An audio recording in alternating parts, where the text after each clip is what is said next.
জুমার দিন এমন একটা দিন যেই দিন সূর্য ওঠার পর থেকে নিয়ে আজান পর্যন্ত যে যত পারে সলাত আদায়ের অনুমতি আছে, অথচ রমজান মাসে লাইলাতুল কাদরে অনুমতি নেই। রমজান মাসে লাইলাতুল কাদরে 8 রাকাতই পড়তে হবে, রাত যত দামি হোক। রমজান মাস যত দামি হোক না কেন, লাইলাতুল কাদর যত দামি হোক না কেন, ধরে নিলাম পৃথিবীতে যত দিন আছে, যত রাত আছে, তার সবচেয়ে দামি রাত, সবচেয়ে দামি মাস, এ কথাই ঠিক। এরপরেও 8 রাকাতের বেশি সালাত আদায় করবেন এ অনুমতি নেই।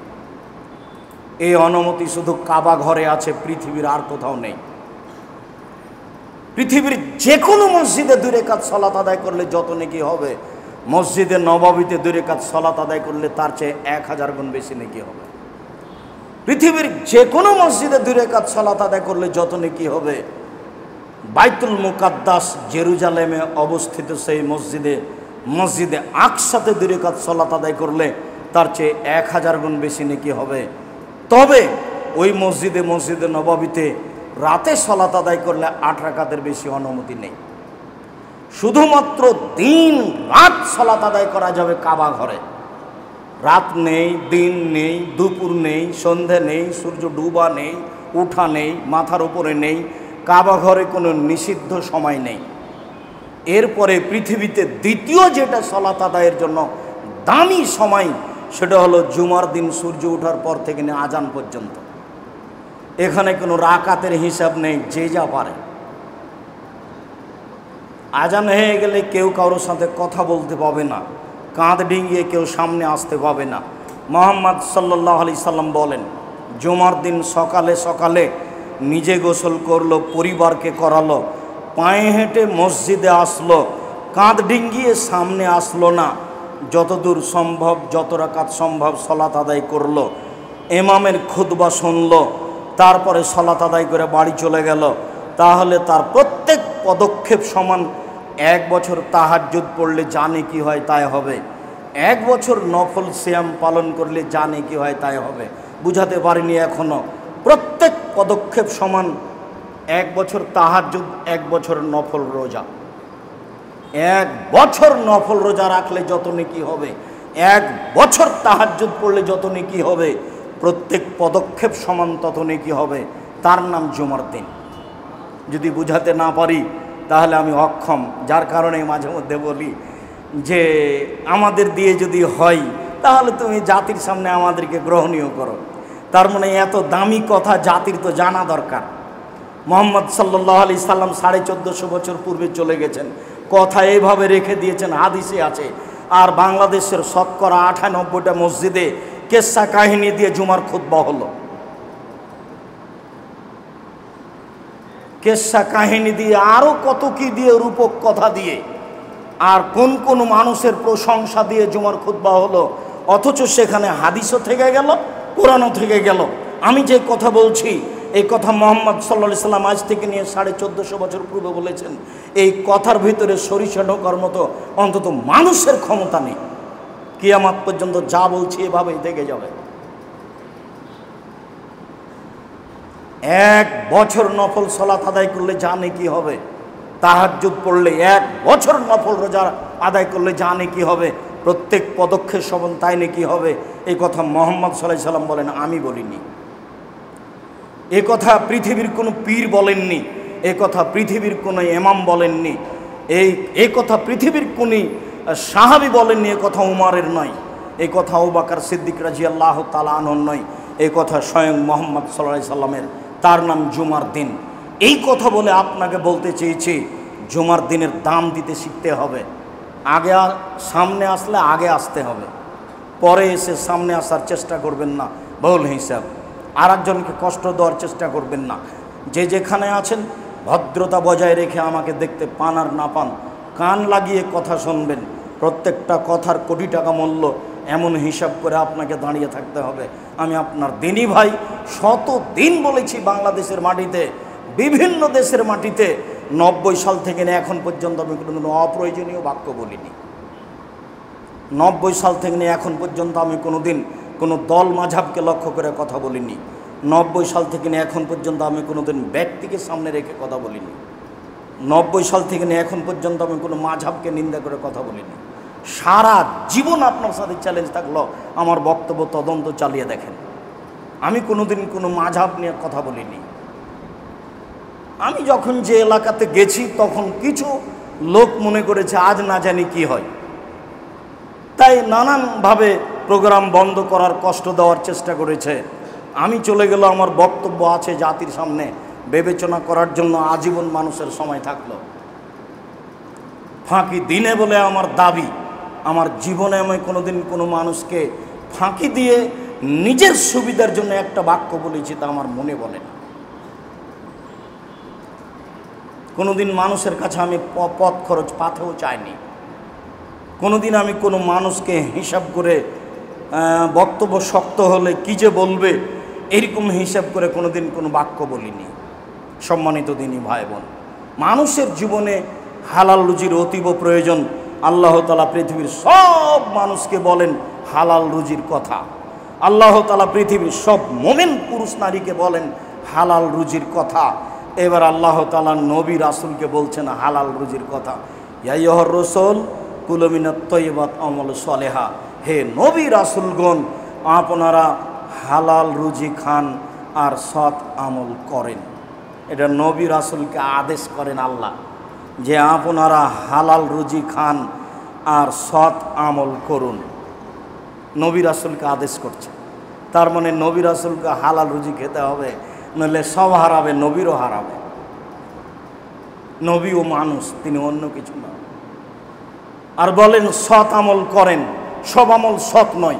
মাগরিবের পরে 2 রাকাত সুন্নাত পড়তে হবে, এটা সৎ আমল। কিন্তু মাগরিবের পরে 6 রাকাত সুন্নাত পড়লে 12 বছরের পাপ ক্ষমা হয়ে যাবে, 12 বছরের নেকি হবে, নগদ জান্নাত, এটা সৎ আমল নয়। আপনি কষ্ট করে, আপনাকে আমি দেখেছি কতদিন, আরও 5 জন দেখেছে, আপনি কষ্ট করে মাগরিব পড়বে 6 রাকাত সুন্নাত পড়ছেন, তাড়াহুড়া করে করছেন। আরও নামাজ আপনার আছে রাইফেলের গুলির মতো। ধর্ম পাগল নয়। নিজের বিবেচনার অনেক দাম আছে। নিজের বিবেচনা দিয়ে জমি জায়গা চাষ করেন, নিজের বিবেচনা দিয়ে ব্যবসা বাণিজ্য করেন, নিজের বিবেচনা দিয়েই ধর্মকে ভাবতে হবে। মৌলানা সাহেবকে বললেন, আব্দুর রাজ্জাক সাহেব আমার একটা মেয়ে জন্ম নিয়েছে, আকিকা করব কবে? আরে যেদিন করেন করলেই হবে। আব্দুর রাজ্জাক সাহেব কবে? 7 দিনের আগেও হবে না, পরেও হবে না। তাহলে দুইটা দুরকম হয়ে গেল। বিবেচনার দাম আছে, বিবেচনার দাম আছে। মাগরিবের পরে 2 রাকাত সুন্নাত এটাই চূড়ান্ত। মাগরিবের পরে 6 রাকাত সুন্নাত এটা চূড়ান্ত নয়, কিয়ামত পর্যন্ত হবে না চূড়ান্ত। রাসূলকে দাম দেওয়ার চেষ্টা করতে হবে, মানুষকে নয়। বেশি ইবাদত করে জান্নাত হবে না। দুরুদে ইব্রাহিমই পড়তে হবে, যার নাম দুরুদ। আল্লাহুম্মা সাল্লি আলা সাইয়্যিদিনা মাওলানা নাবিয়ানা মুহাম্মাদের নাম দুরুদ নয়। এ দিয়ে রাসূলকে খুশি করা যাবে না, এটা সৎ আমল নয়। কবরে টাকা 10টা দান করেছি, মসজিদও দান করেছি, এটাও দান ওটাও দান, কোনটা সৎ আমল? এখানে এদেরকে 10 টাকা দান করেছি, ওরা দিবস পালনের জন্য রাস্তা ঘেরা আছে, বলছে আমাদের কালকে খেলাধুলা হবে, 20 টাকা দিয়ে যান। তো খেলাধুলা করবে, সেখানেও 20 টাকা দিলাম, এখানেও 20 টাকা দিয়েছি, দান তো দুটাই, কোনটা সৎ আমল? আল্লাহ তাআলা বলেন, নবী রাসূল শোনেন, আপনারা হালাল রুজি খানার সৎ আমল করুন। বিবেচনা করতে হবে, সৎ আমলই আল্লাহর দরবারে কবুল হবে। সৎ আমল যেটা বহু, যেটা রাসূলের কর্মের সাথে মিল খেয়েছে সেটা। আবার জাল হাদিস আছে প্রায় 3 লক্ষ, আমাদের বাড়িতে আছে প্রায় 10,000। টাকার গায়ে লেখা আছে চাহিবে মাত্র ইহার বাহককে দিতে বাধ্য থাকিবে। আমি আব্দুর রাজ্জাক বিন ইউসুফ 10,000 জাল হাদিস যে কোনো সময়ে দেখানোর জন্য প্রস্তুত রয়েছে। তার মানে বলেছেন রাসূল সাল্লাল্লাহু আলাইহি ওয়াসাল্লাম বলেন, তাহলে সেটা হাদিসে কথা ঠিক নয়। খালি বললেই তো হবে না। ফাজাইল আমল বইয়ে লেখা আছে যে 1 ওয়াক্ত নামাজ কাজা করলে 80 হোক বা জাহান্নামে থাকতে হবে। নিচে বলা আছে হাদিসে আছে। তো কোথায় আছে? না হাদিসে আছে। তো খুঁজেন, তাহলে মরা পর্যন্ত খুঁজেন, কোথায় পাওয়া যায়? মুহাম্মদ সাল্লাল্লাহু আলাইহি ওয়াসাল্লাম যেখানে শুয়ে আছেন সেই জায়গাটা আরশের চেয়ে উত্তম, কোথায় আছে? বলে হাদিসে আছে। কিভাবে হয় এটা? আদম আলাইহিস সালাম ভারত থেকে হজ করতে গেলেন 60,000 বার। 60,000 বার যদি হজ করেন তাহলে 60,000 বছর বয়স হতে হবে, না হলে তো বছরে একবার হজ। এখন 60,000 বছর বেঁচে ছিলেন কিনা সেটাও একটা বিবেচনার বিষয়। এত শক্ত ইতিহাস কোথায় পাবেন? আদম আলাইহিস সালাম 60,000 বছর বাঁচলেন কি না? ঢোকার সময়তে দেখছেন যে গেটে লেখা আছে লা ইলাহা ইল্লাল্লাহ মুহাম্মদ রাসূলুল্লাহ। তো ফল খেয়ে নিয়ে ভুল করেছেন, 300 বছর ক্ষমা চাইলেন। তো এক পর্যায়ে বলছেন আদম, আল্লাহ 300 বছর ক্ষমা চাইলাম, ভুলের কারণে ক্ষমা তো হলো না। তো জান্নাতের গেটে লেখা আছে লা ইলাহা ইল্লাল্লাহ মুহাম্মদ রাসূলুল্লাহ। মুহাম্মদ অবশ্যই কোনো দামি মানুষ হবেন, নইলে আপনার সাথে কেন নামটা লেখা আছে? যাক, এখন আমি তার দোহাই দিয়ে ওসিলা দিয়ে আমি ক্ষমা চাচ্ছি, তুমি আমাকে মাফ করো। তখন আল্লাহ বলছেন, আদম তুমি এমন একটা মানুষের নামে ক্ষমা চেয়েছো, এখন আর আমি ক্ষমা না দিয়ে পারছি না, যাও তোমাকে ক্ষমা করে দিলাম।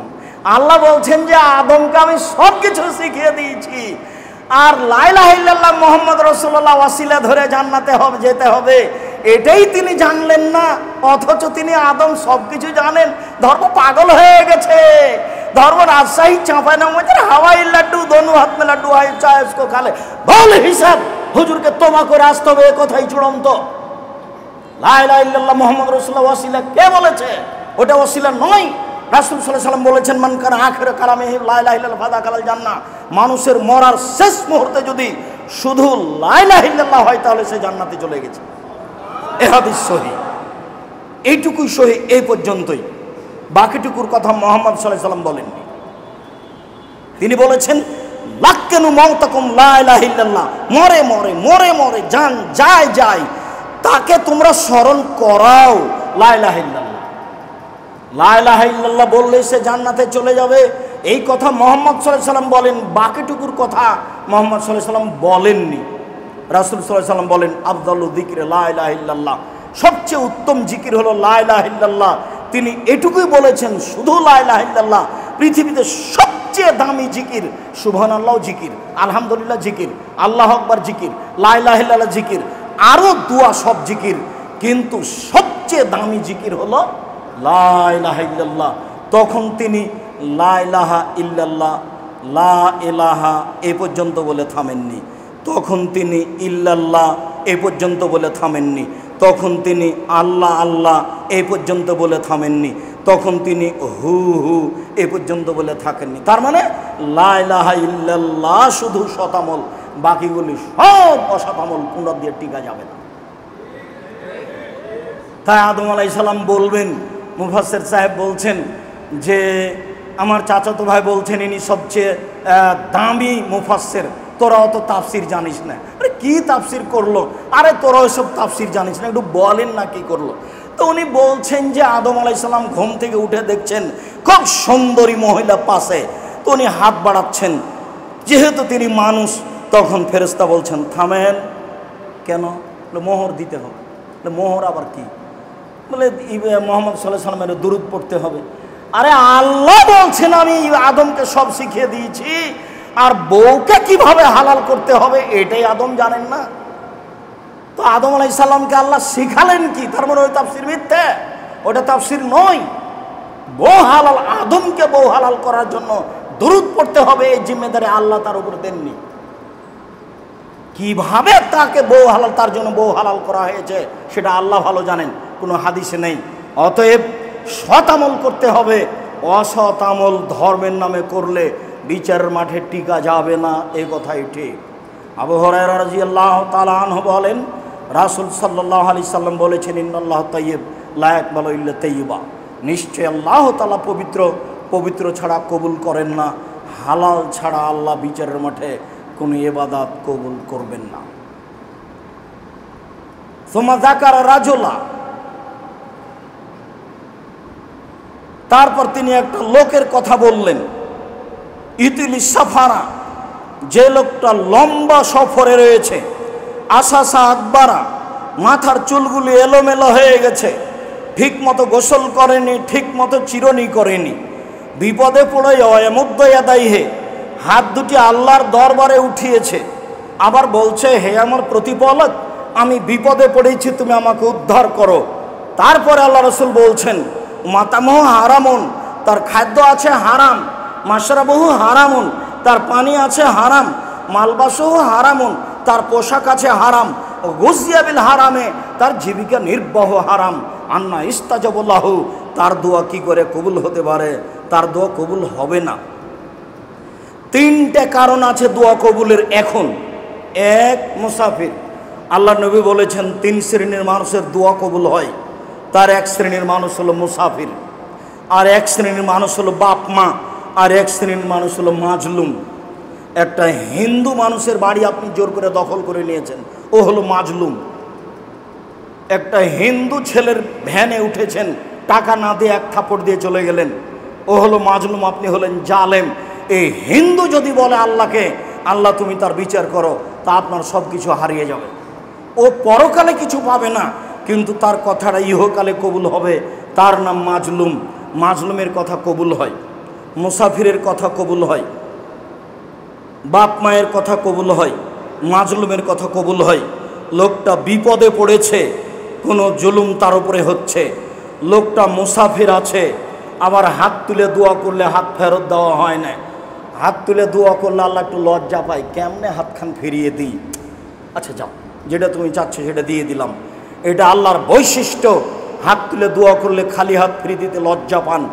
তাহলে মুসাফির দোয়া কবুল হবে, তাহলে মাজলুম দোয়া কবুল হবে, তাহলে হাত তুলে দোয়া করছেন তার মানে দোয়া কবুল হবে। এতগুলি অবস্থান থাকার পরেও কবুল হলো না কেন? পানি হারাম ছিল, খাদ্য হারাম ছিল, পোশাক হারাম ছিল, জীবিকা নির্বাহ হারাম ছিল, দোয়া কবুল হলো না, যদিও বিপদে আছে। সম্মানিত দিনী ভাই বোন, বলছিলাম ইবাদতের জগতে সবচেয়ে গুরুত্বপূর্ণ কাজ হলো হালাল রুজি। সালাত সবচেয়ে দামি ইবাদত, মানে গুরুত্বপূর্ণ ইবাদত, এটা আমি বুঝলাম, কিন্তু সালাত নির্ভর করে হালাল রুজির ওপরে। তাই তো বোঝা গেল শেষ পর্যন্ত তো কিছুই হলো না, থেকে গেল একটু কথা, হাত তুলে দোয়া। হাত তুলে দোয়া কবুল হয়, এই কথাই ঠিক। চন্দ্রগ্রহণে হাত তুলে দোয়া করতে হয়, সূর্যগ্রহণে হাত তুলে দোয়া করতে হয়, বিপদে পড়ে হাত তুলে দোয়া করতে হয়, ছেলে মেয়ের জন্য হাত তুলে দোয়া করতে হয়, কবরস্থানে গিয়ে হাত তুলে দোয়া করতে হয়, কাবাঘর দেখে হাত তুলে দোয়া করতে হয়, সাফা পাহাড়ে উঠে হাত তুলে দোয়া করতে হয়, মারোয়া পাহাড়ে উঠে হাত তুলে দোয়া করতে হয়। পরের 2 দিন পাথর মারার পরে প্রথম 2টি এর পিলারের পাশে আপনার জামরাতে হাত তুলে দোয়া করতে হয়। হাত তুলে দোয়া করলে আল্লাহ খালি হাত ফিরিয়ে দেন না, এই কথাই ঠিক। তবে সালাতের পরে, বক্তব্যের পরে, জানাজার পরে, সভা সমিতির পরে, ঈদের মাঠে, বিবাহের বৈঠক শেষে এইসব জায়গাতে হাত তুলে দোয়া করলে রাসূলকে অপমান করা হয়, এ কথাও ঠিক। হাত তুলে আপনি দোয়া করেন। একটা বই পাওয়া যায় আব্দুর রাজ্জাক বিন ইউসুফের, বইটার নাম হচ্ছে আইনে রাসূল সাল্লাল্লাহু আলাইহি ওয়াসাল্লাম দোয়া অধ্যায়। জানি না আপনি কিনেছেন কি না, আমার জানা নাই। তবে যদি না কিনে থাকেন তাহলে জীবনের একটা বড় ভুলের মধ্যে এটা একটা ভুল। আমি কত শ্রম দিয়েছি এটা আপনাকে আমি বুঝাতে চাচ্ছি না, তবে আমি চেষ্টা করেছি কত শহীদ হাদিস আছে হাত তুলে দোয়া করার, সেটা জমা করার চেষ্টা করেছি। কত জয়ীফ হাদিস আছে হাত তুলে দোয়া করার, সেটা জমা করার চেষ্টা করেছি। কতটা স্থানে আল্লাহর নবী হাত তুলে দোয়া করেছেন, সেই জায়গাগুলো উল্লেখ করার চেষ্টা করেছি। আর আপনার কাছে 100 টাকাই ভারী হলো, এত শ্রম আপনার কাছে মূল্যায়নকর হলো না? ভুল হিসাব নিজে কিনে নিয়ে গেলে ছেলে পড়তে পারে, মেয়ে পড়তে পারে, বৌমা পড়তে পারে, আত্মীয় স্বজন পড়তে পারে। আর আমার জীবনের সবচেয়ে গুরুত্বপূর্ণ কাজ হচ্ছে মাসিক আল ইতিসাম পত্রিকা, জামিয়া সালাফের মুখপাত্র পত্রিকা, মাসিক আল ইতিসাম পত্রিকা, যাতে 50টা প্রশ্নের উত্তর আছে। দুয়ার বইটি কিনলে আমার ব্যক্তিগত উপকার হবে, আর মাসিক আল ইতিসাম পত্রিকা ক্রয় করলে জাতির উপকার হবে। কোনোদিন পৃথিবীর কোনো বাঙালি যেন মাসিক আল ইতিসাম পত্রিকাকে দুর্বল দৃষ্টিতে না দেখে, এর জন্য আমি বলে যাচ্ছি জব আমাকে দিতে হবে না, দিলে আপনাকে দিতে হবে। আমি 50টা প্রশ্ন উত্তর দেওয়ার চেষ্টা করেছি। 10 জন মুফতির মাধ্যমে সবাইকে বেতন দেওয়া হয়। যারা কর্মচারী তাদের বেতন দেওয়া হয়, যারা মুফতি তাদের বেতন দেওয়া হয়। আমি খাকসার সাধারণ মানুষ আপনাদের সাথে আছি। আমি নিজে ইবাদত করে বিচারের মাঠে টিকতে পারবো এটা আমার মনে বলে না। যদি আপনাদের পক্ষ থেকে কোনো দোয়া থাকে, যদি আপনাদের পক্ষ থেকে আল্লাহর কাছে কোনো কথা কবুল হয়ে যায়, তাহলে হয়তো সফল হতে পারবো কি না তা আমি বলতে পারছি না। জাতির সামনে আমি ধর্মের নামে কোনোদিন ফাঁকি দিইনি, তবে জাতি যতটুকু মূল্যায়ন করেছে, আমার না চাইতে টাকা দিয়েছে, সেই টাকার জবাব যদি আমাকে বিচারের মাঠে দিতে হয় তাহলে কি হবে তা আমি বলতে পারছি না। তবে আমি জাতির কাছে কোনোদিন পয়সা চাইনি। আমি জাতিকে বলেছি জামিয়া সালাফিয়া আপনাদের জন্য থাকছে সম্পদ। আমার মনে বড় স্বাদ, এদেশের মাটিতে আমি উন্নত মানের প্রতিষ্ঠান গড়বই গড়ব ইনশাআল্লাহ, যেখানে বাংলা, ইংরেজি, আরবি উন্নত মানের শিক্ষা ছেলেমেয়েরা করবে এবং জাতির অন্যায়ের বিরুদ্ধে লড়বে মুখে কলমে মিডিয়ায়। এই অপেক্ষায় আমি আছি। সেটাই জামিয়া সালাফিয়া। সবাকেই সম্ভব হলে অর্থ দিয়ে, না হলে দোয়া দিয়ে, না হলে মুখে একটু বলে যে আল্লাহ তুমি জামিয়া সালাফিয়াকে কবুল করো, এইটুকু অংশগ্রহণ করার জন্য পৃথিবীর বাঙালির কাছে আমি অনুরোধ জানিয়েছি। যারা যেখানে আছে, জামিয়া সালাফের মুখপাত্র পত্রিকা মাসিক আল ইতেসাম পত্রিকা, আজকেও যাওয়ার সময়তে তাকে মূল্যায়ন করার চেষ্টা করতে হবে। দাম 10 টাকা হোক আর 20 টাকা হোক, যেটাই হোক না কেন। সম্মানিত দিনী ভাই বোন, বলছিলাম রাসূল সাল্লাল্লাহু আলাইহি ওয়াসাল্লাম বলেন আল হালালু বাইয়িন, হালাল হচ্ছে স্পষ্ট, আল হারামু বাইয়িন, হারাম হচ্ছে স্পষ্ট, ও বাইনাহুমা মুস্তাবিহাতুন, এই দুইটার মধ্যে একটা সন্দেহযুক্ত খাদ্য রয়েছে, সন্দেহযুক্ত ব্যবসা রয়েছে, সন্দেহযুক্ত চাকরি রয়েছে, সন্দেহযুক্ত উপার্জন রয়েছে। বুঝতে পারিনি এটা ঠিক না বেঠিক। পরের বাক্যে রাসূল সাল্লাল্লাহু আলাইহি সাল্লাম বলেন ফামান ইত্তাকা মিনাশ শুবহাত, সন্দেহ থেকে যদি মানুষ বেঁচে যায়, ইস্তাবরালি দীনহি ওয়া ইরজিহি, সে তার উপার্জনকে, তার সম্মানকে, তার দিনকে ঠিক করে নিল। সন্দেহের মধ্যে যাব না, তাহলে সে তার দিনকে ঠিক করে নিল, সে জান্নাতে যাবে। ওমান আকাফি শুবহাতে আকাফিল হারামে, যে সন্দেহের মধ্যে পড়লো সে হারামের মধ্যে পড়লো। চূড়ান্ত সিদ্ধান্ত নেই যার, সেটা চূড়ান্ত হারাম। চূড়ান্ত সিদ্ধান্ত নেই যার, সেটা চূড়ান্ত হারাম। যে চাকরির চূড়ান্ত সিদ্ধান্ত নেই সেটা চূড়ান্ত হারাম। যে ব্যবসার চূড়ান্ত সিদ্ধান্ত নেই সেটা চূড়ান্ত হারাম। যেই জমি জায়গার চূড়ান্ত সিদ্ধান্ত নেই সেই জমি জায়গা ভোগ করা চূড়ান্ত হারাম। দলিল খুঁজে পায় না, তবে আমার বাপ দাদা ভোগ করে আসছে, ছেড়ে দিতে হবে ওই জমি, মরলেই সব কিছু বন্ধ। ছেলেমেয়ের সুবিধার জন্য ওখানে যেতে হবে না। আমি কিন্তু আপনাকে রুজি কম করে উপার্জন করতে বলিনি, আমি সবসময় আপনাকে রুজি বেশি করে উপার্জন করতে বলি। আমি চকলেট বিক্রি করে খেতে বলেছি, এটা শেষ স্তরে। আমি মানুষের বাড়িতে দিন মজুর হিসাবে থাকতে বলেছি, এটা জমি জীবনের শেষ স্তরে। আমি বলেছি বৈধ রুজির জন্য বাপের জমি বিক্রি করে কোটি টাকার ব্যবসা করেন, সেটাই ভালো। কলকাতাতে হিরোইন কিনে ঢাকায় বিক্রি করে একদিনে ধনী হতে হবে না। কোটি টাকা ব্যাংকে লোন নিয়ে বাড়ি গাড়ি করতে হবে না। শ্বাস বন্ধ হয়ে গেলে ফাঁসি হয়ে যাবে। ফাঁসি পৃথিবীর কোনো মানুষ রক্ষা করতে পারবে না, টাকা পয়সা দিয়ে কেউ রক্ষা করতে পারবে না। জিবরাইলের ক্ষমতা নেই আপনার ফাঁসি রক্ষা করার, তার নাম হারাম রুজি। পৃথিবীর কোনো মানুষ, কোনো ফেরেশতা, কবি, নবী, রাসূল, পৃথিবীর কোনো মানুষ, কোনো নবী, কোনো ফেরেশতা বিচারের মাঠে আপনার ফাঁসি রক্ষা করতে পারবে না। তার নাম হচ্ছে কর্জ, তার নাম ঋণ। সব পাপ ক্ষমা হয়ে যাবে, ঋণ ক্ষমা হবে না। আল্লাহ নবী বললেন লোকটার ঋণ আছে? জি আছে। কেউ পরিশোধ করবে? জি আছে আমি। আচ্ছা ঠিক আছে, জানাজা পড়ালাম। আর একটা লোকটার ঋণ আছে? জি। কেউ পরিশোধ করবে? কেউ দাঁড়ায় না। তখন তিনি বললেন ঠিক আছে জানাজা করো, আমি গেলাম। তার মানে আপনার জানাজা হবে না। ঋণ আছে, ব্যাংকে টাকা নিয়ে অনেক কিছু করলেন, বাড়ি গাড়ি করলেন, আপনি বুঝতে পারেননি। শ্বাস বন্ধ হওয়ার সাথে সাথে ফাঁসি হয়ে যাবে। কেউ রক্ষা করতে পারবে না, পৃথিবীর কোনো কিছু রক্ষা করতে পারবে না। আল ইয়াউমা লা তামলিকু নাফসুন লিনাফসিন শাইআ, আল ইয়াউমা আল আমরু লিল্লাহ। আজ কোনো মানুষ কোনো মানুষের কোনো উপকার করতে পারবে না। একাচ্ছত্র মালিকানা আমার হাতে। আইনাল জাব্বার আইনাল মুতাকাব্বির, স্বৈরাচারী, স্বেচ্ছাচারী, অহংকারী, বদমেজাজিরা কোথায়? আনা মালিকুল আমলাক, আমি হচ্ছি রাজাধিরাজ। এই ঘোষণা দিয়ে বিচার শুরু হবে, তার নাম কাহার। খুব কঠোর কঠিন, কারো রক্ষা হবে না। সামান্য কাজে যায়েন না, পয়সা উপার্জন করেন বেশি করে। আমি এ কথাই বলছি, বলতে গিয়ে বলেছি 600 কিলোমিটার যেতে হবে, টাকা পয়সা নেই, খুব দুর্দিন, প্রচণ্ড রৌদ্র, বাইরে হাঁটা যায় না, যেতে হবেই। রাসূল আদেশ করেছে, খানা পানি নেই, কিছুই নেই, গাছে ফল পেকে এসেছে মাত্র, দুর্দিন আর দুর্দিন, প্রচণ্ড রৌদ্র, মাঠে না রাস্তায় নামা যায় না, যেতেই হবে, কালকে আদেশ। ওমর কি দিতে পারো? অর্থ সম্পদের অর্ধেক দিলাম। ভালো কথা, আজকে সবকে ঠগিয়ে দিব। ওমরের হিসাব। আবু বকর সিদ্দিক কি দিতে হবে? আবু বকর সিদ্দিক রাদিয়াল্লাহু তাআলা বলেন, আপনাকে আর আল্লাহকে বাড়িতে রেখে যা আছে সবই দিয়ে দিলাম।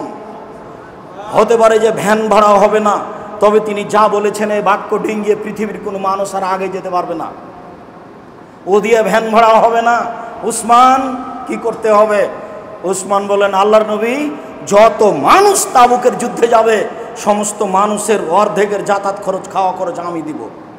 তার মানে 30,000 মানুষ আছে, 3 মাস লাগবে যেতে আসতে।